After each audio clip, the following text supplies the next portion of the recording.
आज बनवू पत्र्याच्या डब्यात मस्तपैकी तंदूर घेतला.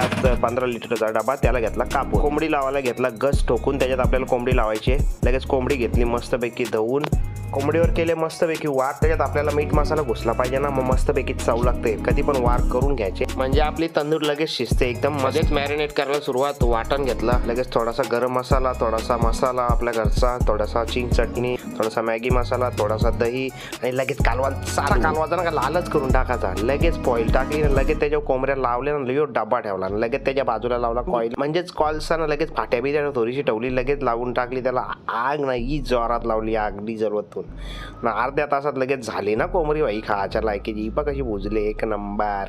तुम्ही अशी बनवता का? बनवायचं असेल तर व्हिडिओला लाईक करा. ये या का हातानं उचलली गाचकन, आता रेडी झाली कचकन. आता लगेच घेतली ठेवून खुर्चीवर. आता फक्त खायला सुरुवात करायची होती. आता चिंग्स चटणी लावून एवढी भाजी लागते ना.